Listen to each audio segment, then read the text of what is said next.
Bonjour à tous et bienvenue dans ce bulletin astro concernant les énergies astrologiques du mois de mai 2022. Comme toujours, j'espère que vous allez bien et que vous prenez bien soin de vous. Avant de commencer l'étude astrologique de ce mois de mai, je vous annonce brièvement le lancement de ma future formation en numérologie, le dernier volet.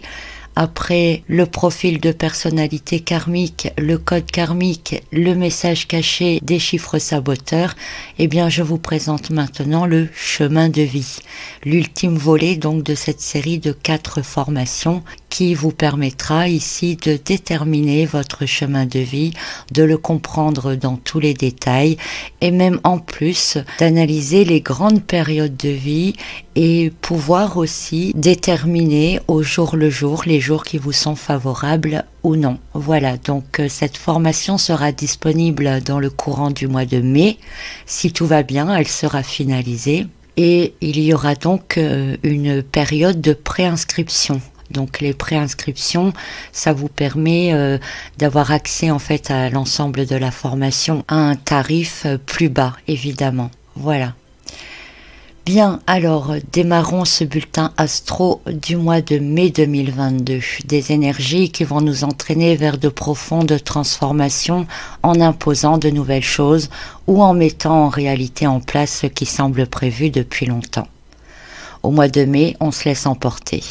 Les inquiétudes et les doutes font ressortir des peurs profondes et l'on peut se sentir comme menacé.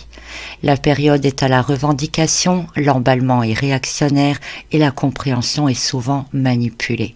Mais dans tout ce que je vais vous dire aujourd'hui, sachez que dans le fond, à un niveau personnel, ce sont des énergies très vives, des énergies qui nous donnent de l'élan pour démarrer quelque chose de nouveau, pour tourner des pages. Et à ce niveau-là, donc à un niveau personnel, je vous invite fortement à profiter de ces énergies car tout ce que vous mettrez en place à partir de maintenant a de grandes chances de porter ses fruits avant la fin de l'année.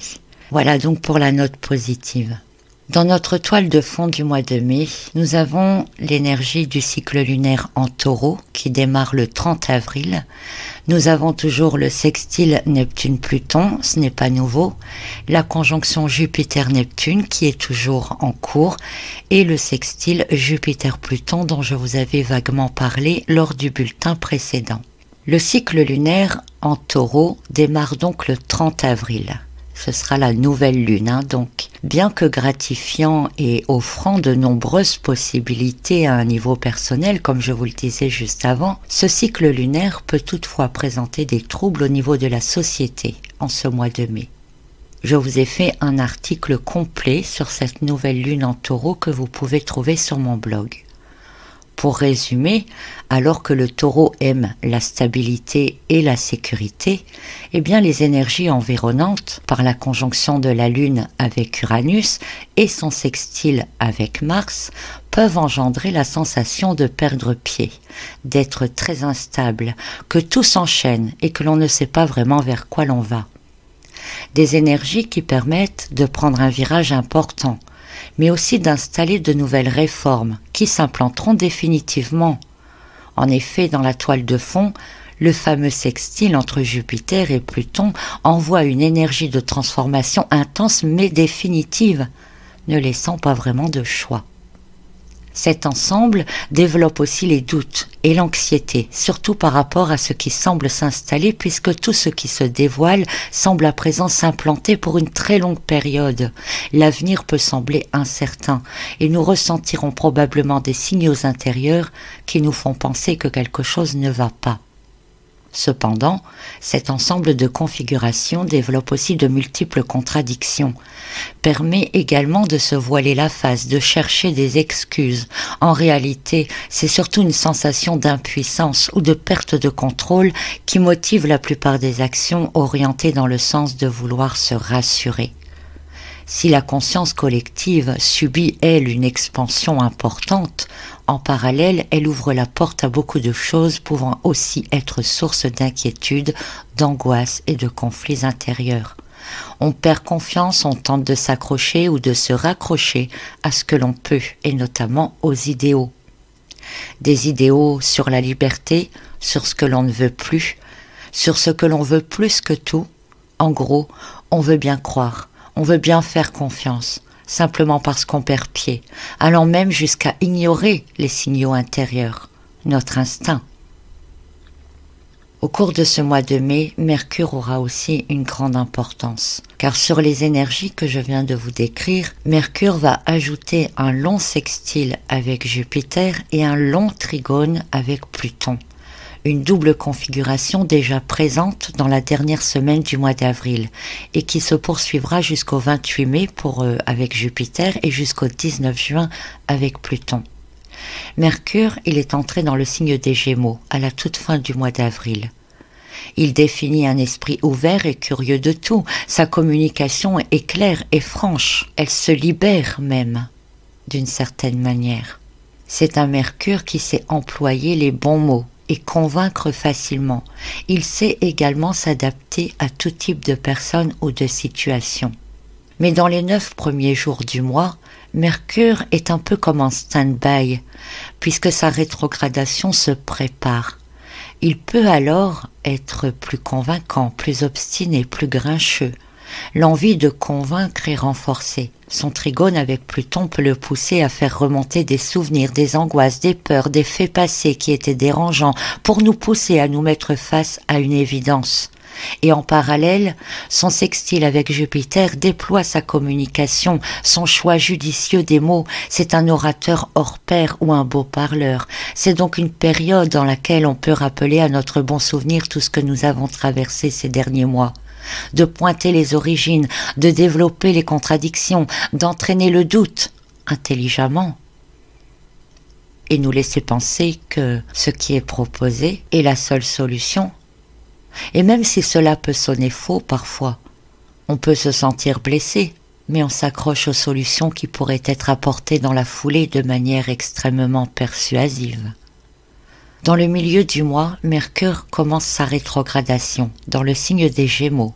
Sa rétrogradation va entraîner la nervosité et la susceptibilité.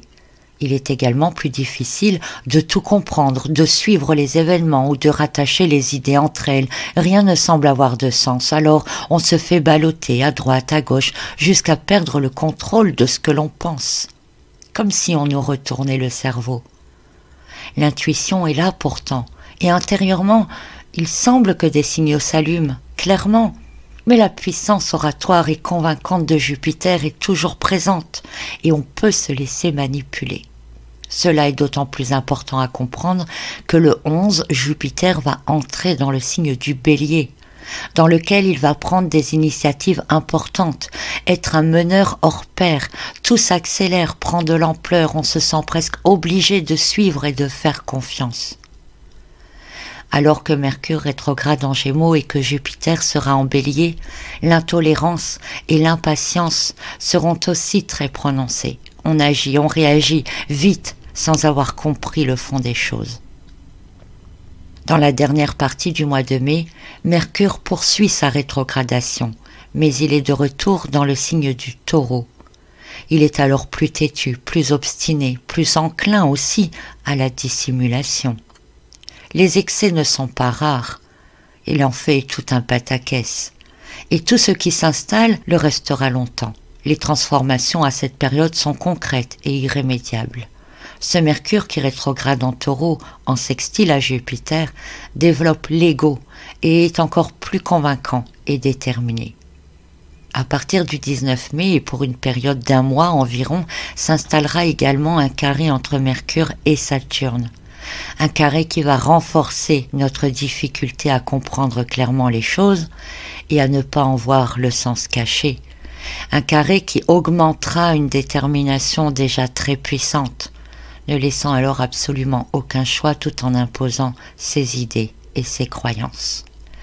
Donc cette énergie de Mercure qui progresse tout au long du mois de mai va s'installer dans la toile de fond que je vous ai décrit au tout début de la vidéo. Donc vous voyez un peu comment va progresser ce mois de mai. Je vous invite maintenant à voir un peu plus en détail chaque période du mois. Avec tout d'abord la période du 1er au 10 mai. Pluton vient de rentrer en rétrogradation, une rétrogradation annuelle qui dure plusieurs mois, Pluton qui rétrograde nous laisse dans une sensation d'étouffement. On a besoin d'air, on est à bout. La fatigue est grande, tout comme l'anxiété. La nostalgie peut se faire ressentir aussi.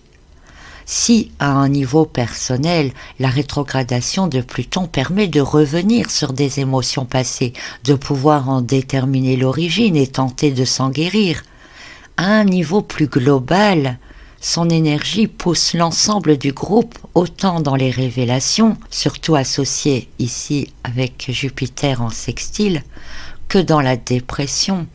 On a l'impression d'être à bout de force, à bout de notre tolérance, de notre patience, et l'inquiétude, notamment celle de l'avenir, est présente. Sa rétrogradation permet aussi de faire ressortir de nombreuses contradictions qui permettront de déclencher en nous des signaux d'alarme flagrants que nous aurons tendance sans doute à vouloir ignorer. Elles déclencheront peut-être également une perte de contrôle ou une totale perte de confiance et augmentera alors les revendications. Tous les coups semblent permis pour nous convaincre ou se convaincre soi-même, pour chercher des excuses ou se chercher des excuses. Notons toutefois que, dans un sens positif, Pluton rétrograde pour l'ensemble demande également à connaître la vérité, le fond des choses, les origines. Dans cette première partie du mois, Uranus est en sextile avec Mars. Mars toujours en Poisson.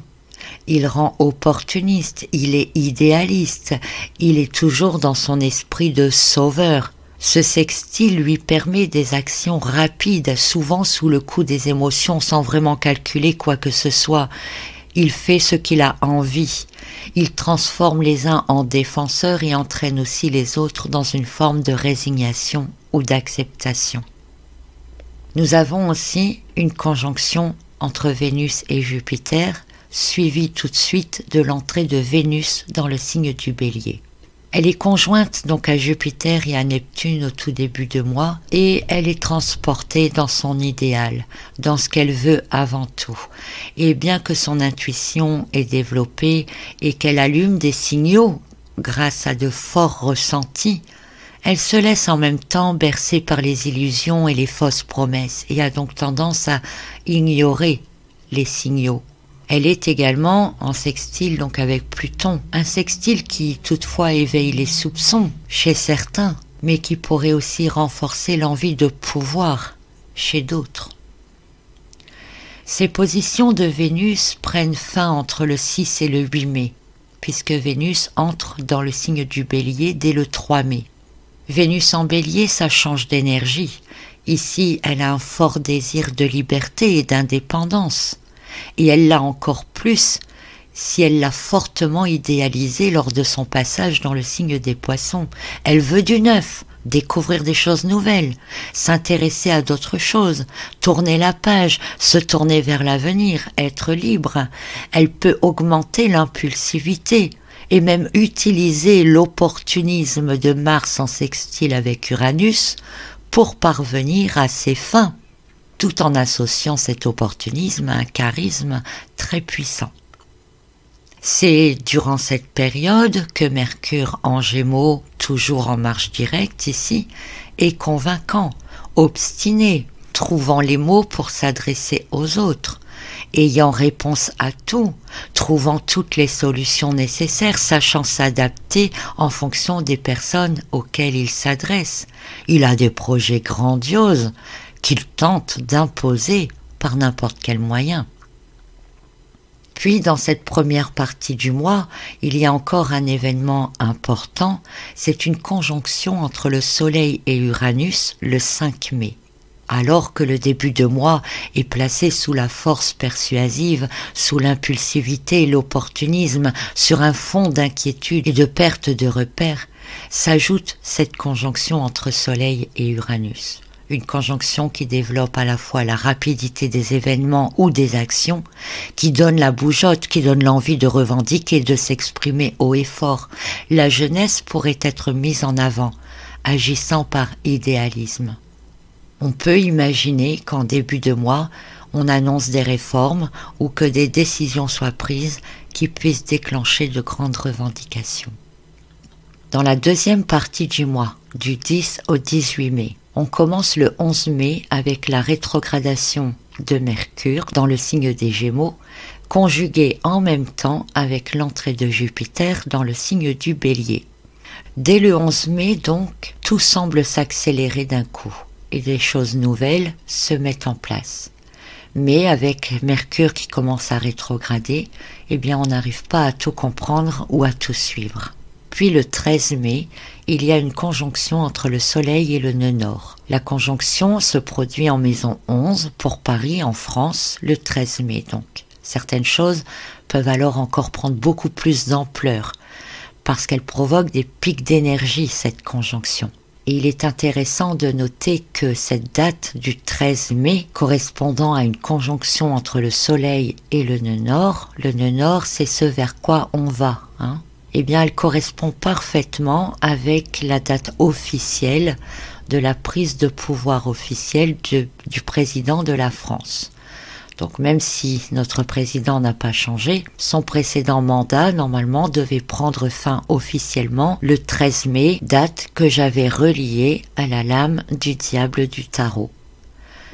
Le Soleil en maison 11, il peut représenter l'envie d'instaurer du nouveau, de placer des engagements envers la société. Et en Taureau, on peut ajouter l'envie de prendre possession. Donc la prise de possession du pouvoir, le 13 mai, correspond exactement donc à la conjonction du Soleil et du nœud nord et à la date à laquelle le président reprend normalement son nouveau mandat. Quelle coïncidence, n'est-ce pas ? Entre le nœud nord en maison 11, qui parle de superficialité à dépasser, de s'engager dans des projets de groupe ou encore de rechercher l'estime des autres et leur admiration, associé à la rétrogradation de Mercure qui sait faire les choses à l'envers, et l'emballement héroïque de Jupiter, on pourrait effectivement assister à une grande manipulation séductrice d'un côté et un très grand emballement idéologique et social de l'autre. Notez que ce jour-là, le Soleil est aussi en carré avec Saturne. Et cela pourrait laisser apparaître des décisions ou des réformes qui entravent les projets de beaucoup ou qui viennent bousculer les habitudes et les croyances. Le Soleil est aussi en trigone avec Pluton, augmentant la volonté de mettre en place les changements en profondeur, en présentant les choses d'une manière séductrice et déroutante. Et le sextile en même temps aussi entre le Soleil et Mars semble aligner les objectifs prévus avec les actions concrètes. Dans une théorie complotiste, on pourrait dire qu'en ce jour du 13 mai, toutes les énergies sont présentes pour que se déroulent et se mettent en place des projets ou des réformes prévues en réalité depuis un sacré moment. Toujours dans cette deuxième partie du mois, il y aura également la pleine lune en Scorpion. C'est une pleine lune éclipse. Donc déjà la pleine lune en Scorpion, elle est très émouvante, très remuante émotionnellement, très sensible. Mais en plus, le fait que ce soit une éclipse, on aura ici un pic énergétique absolument très puissant. En plus, cette pleine lune, elle est particulièrement spéciale puisque elle se situe exactement sur la pointe de la maison 7, que l'on considère comme représentant nos bases, d'où l'on vient, nos racines, nos habitudes, comprendre ou faire remonter ce qui est à lâcher, ce qui est à transformer, à faire évoluer. Donc des révélations qui seront probablement accentuées par la conjonction exacte de la Lune, aussi avec la part de fortune. L'idéalisme commun augmente face à l'autorité qui se trouve en face, le Soleil, mais avec des comportements ou des réactions parfois irrationnelles. Et puis la pleine Lune, elle est aussi en opposition au nœud nord. Le nœud nord qui, dans l'axe Taureau-Scorpion, nous pousse au cours des mois à venir à nous détacher de la matérialité, de nos habitudes, d'une certaine forme de sécurité. Nous pourrions donc ressentir quelque chose comme être déchirés entre le besoin de sécurité, de jouir des privilèges que nous avions et l'angoisse de tout perdre. Donc cette période de la mi-mai elle est vraiment spéciale, vraiment importante et spéciale. Alors on pourrait en dire beaucoup plus sur cette pleine lune, notamment qu'elle présente une conjonction entre Pluton et le milieu du ciel, et également une conjonction exacte de Vénus avec Chiron en maison 12. Donc je ne vais pas détailler ça ici, mais comprenez que quelques jours avant et après cette pleine lune, ce sera très mouvementé. La transformation de nos modes de vie, elle est considérée comme un but à atteindre. Et la dimension spirituelle des événements à venir ou des ressentis est extrêmement important aussi, mais aussi accessible. Donc la dimension spirituelle sera aussi très accessible à ce moment-là. Mars, dans cette période, est toujours en Poisson. Il est en conjonction avec Neptune. Et il peut sembler bien perdu dans tout cela. Il se laisse bercer. Il ne comprend plus forcément bien puisque Mercure rétrograde. Il peut être nerveux, susceptible. Il pourrait perdre le contrôle. Mars démarre également une conjonction avec Jupiter, qui sera exacte en la fin du mois, et un sextile avec Pluton, qui démarre le 15 mai. Il pourrait alors prendre des initiatives pour défendre ses idéaux ou pour imposer ses désirs. Il est capable quand même de réaliser de grandes transformations sous couvert d'une idéologie nécessaire à mettre en place, mais dans l'intolérance et dans l'impatience. En réponse, on a tendance à réagir vite à ce moment-là, à agir sans avoir compris le fond des choses, à se sentir presque obligé aussi de faire confiance pour certains. Rappelez-vous qu'à cette période, de nombreux signaux intérieurs s'allument clairement. Mais de l'autre côté, la puissance oratoire et convaincante de Mercure et Jupiter est toujours présente. Tout cela ne fait qu'augmenter la nervosité et la susceptibilité. Arrive enfin la dernière partie du mois de mai, avec, rappelons-le, Mercure qui rétrograde maintenant dans le signe du Taureau, têtu, déterminé, convaincant et enclin à la dissimulation. Mercure qui forme alors à présent un carré avec Saturne, un carré qui va continuer du 19 mai au 16 juin, un carré qui pourrait occulter à la majorité le fond des choses, rendant encore plus difficile la compréhension de ce qu'il se passe en réalité, tout en permettant à d'autres d'être encore plus persuasifs et même autoritaires, imposant certaines choses avec obstination. La réalité est que ce qui s'impose à cette période de manière dissimulée, déguisée, est quand même organisé. Cela va durer longtemps, même si c'est contre la volonté de la majorité.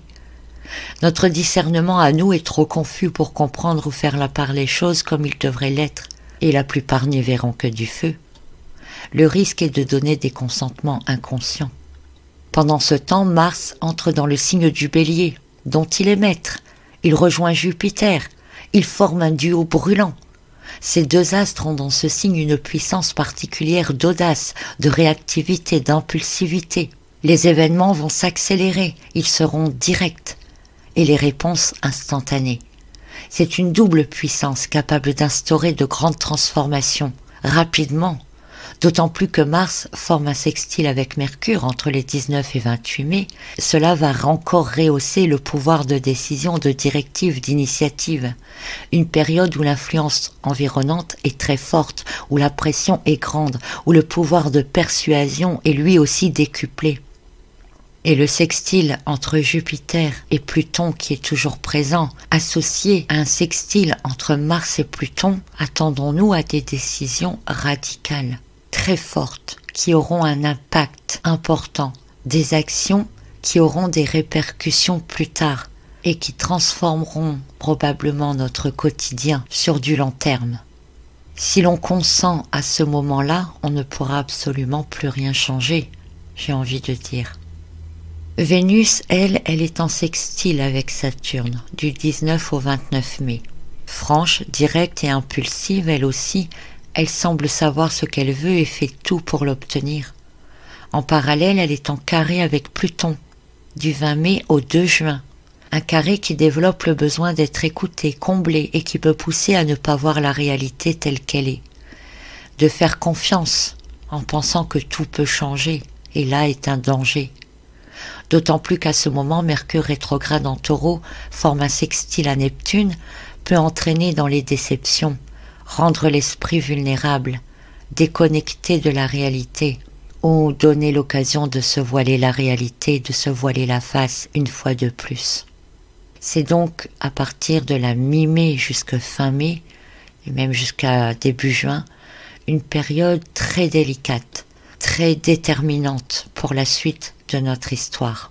Notez que jusqu'au 28 mai, Mars, Jupiter, Vénus et Chiron sont toutes dans le signe du Bélier, et particulièrement entre le 25 et le 27 mai, la Lune, avec l'énergie de son cycle lunaire que je vous ai décrit en début de vidéo, agrémentée de l'énergie de la pleine Lune en Scorpion, sera aussi dans le signe du Bélier.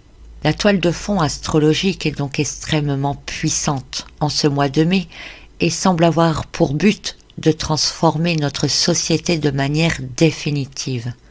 Il est possible qu'on nous le fasse à l'envers, parce que tous les moyens sont là et sont bons pour mettre en place ce qui semble décidé depuis longtemps maintenant. L'entrée de Jupiter en Bélier va accélérer les événements et utiliser la force de persuasion pour convaincre tout le monde. En parallèle, la rétrogradation de Mercure d'abord en Gémeaux, puis en Taureau, nous rend l'esprit confus.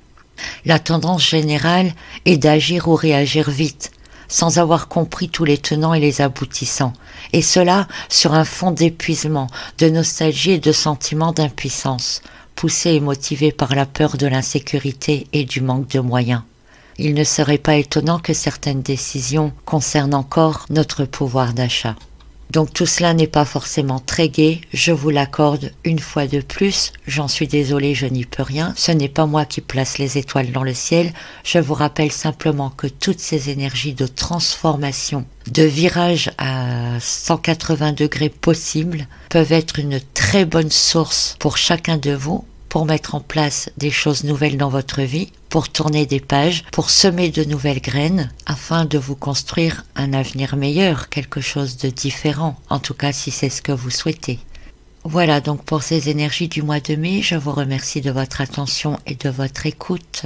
Je vous remercie aussi pour tous les messages que vous me laissez en dessous les commentaires, ça me fait toujours plaisir de les lire. N'hésitez pas à visiter mon site, il y a beaucoup de choses dessus, beaucoup d'articles qui pourraient vous intéresser, autant sur l'astrologie que sur le développement personnel, sur la spiritualité, etc. Et puis ne manquez pas donc les préinscriptions pour ma nouvelle formation en numérologie. Vous avez l'occasion, si vous le souhaitez, de laisser votre mail afin que je puisse vous contacter dès que la période de préinscription sera ouverte. Voilà, donc si vous voulez pas manquer ce rendez-vous-là. Allez, je vous dis à très bientôt, bon courage à tous et on se retrouve le mois prochain pour un autre bulletin astro et puis si j'ai le temps, j'essaierai de vous faire une ou deux vidéos dans le courant du mois avec peut-être un tirage de tarot ou d'oracle. Voilà, à très bientôt.